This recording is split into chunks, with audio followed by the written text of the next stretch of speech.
Konjaku. Alors aujourd'hui, le workshop est un peu particulier parce que c'est un atelier qui n'a pas été réalisé dans les locaux de Konjaku, mais au Japon, à Kyoto, avec les participants du Konjaku Ryoko. Je vous laisse découvrir l'art du kintsugi. Pour cette nouvelle vidéo, c'est à Kyoto que nous nous dirigeons.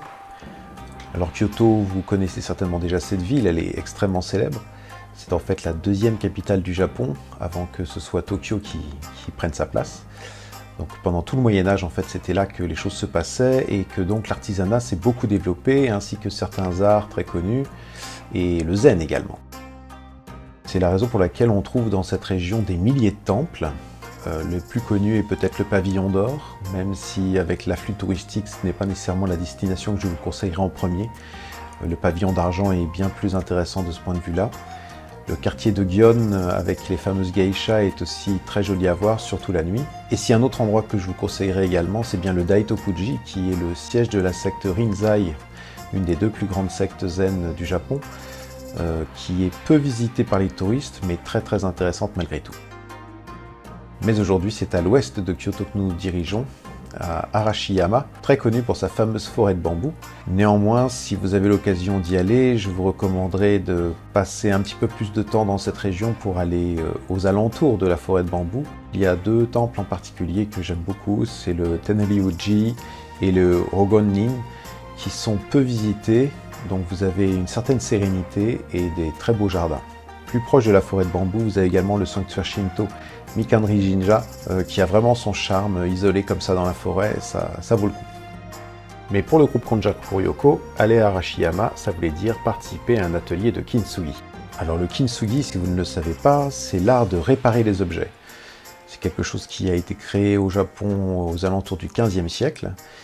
Et le principe de base est en fait de prendre un objet cassé et de le réparer en utilisant de la laque, sur les principes du maquillé, c'est-à-dire cette technique qui permet également de faire des décorations sur la laque elle-même. Alors pour l'occasion de cet atelier, en fait, j'avais demandé à mon ami Ai Shimizu de nous accueillir. Donc Ai-san est loin d'être une débutante dans le domaine, en l'occurrence son activité principale est de réaliser des laques de toute beauté. Et à côté de ça, elle anime également et elle réalise elle-même d'ailleurs de très belles pièces en kintsugi qui va être le sujet du jour. Donc évidemment, la première chose qu'il va falloir faire, c'est rassembler les éléments brisés de l'objet pour les rassembler.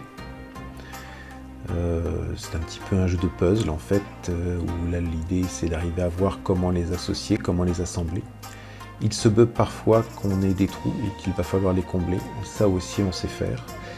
C'est ce qu'on appelle le sabi oroshi. Il s'agit alors en fait de mélanger la laque avec de la poudre de pierre et cela permet ainsi de combler les trous. Sur le liant lui-même, sur la colle qui est utilisée pour associer les vrais kintsugi, je l'ai déjà dit, on utilise de la laque. Néanmoins, la laque en elle-même ne suffirait pas car pour servir de liant, il lui faut un peu plus de matière. Donc en général, on mélange la laque avec de la farine. Et c'est ce mélange qui sert ensuite de base pour pouvoir coller les différentes pièces ensemble.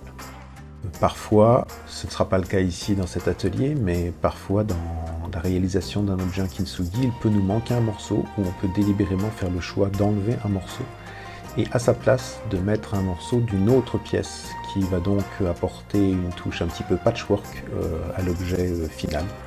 C'est tout à fait possible et ça a parfois des effets assez intéressants au niveau de la réalisation. Une fois ce premier assemblage réalisé, avec un vrai kintsugi, il faut attendre entre 7 et 14 jours de séchage avant de pouvoir aller plus loin. Une fois cette période passée, on va pouvoir passer à la suite, à savoir en fait renforcer par le trait les différentes brisures, ce qu'on va ensuite magnifier avec de l'or. Cette deuxième étape se fait en plusieurs couches. La première couche se fait en laque noire et ça va permettre en fait de bien marquer les traits. Il faudra avoir une attitude assez précise sur la réalisation. Et une fois que ces traits sont marqués, il faut attendre environ 2 semaines de séchage avant de pouvoir aller plus loin. Par la suite, on repasse les traits à nouveau avec de la laque rouge.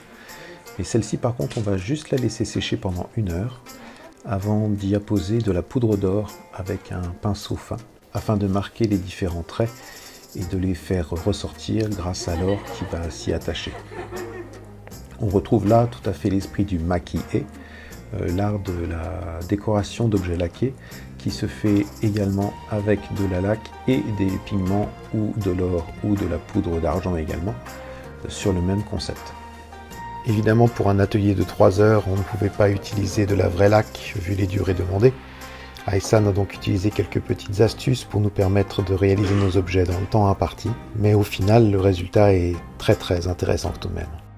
Comme tous les arts japonais, le kintsugi c'est aussi une démarche intérieure, représentée par les brisures que l'on cherche à réparer. Le message est que nous sommes en fait le fruit de nos propres blessures, et que plutôt que de les cacher, de les ignorer, il vaut mieux les assumer. Et voilà le travail. J'espère que ça vous aura donné envie, et peut-être que vous-même un jour vous ferez du kintsugi.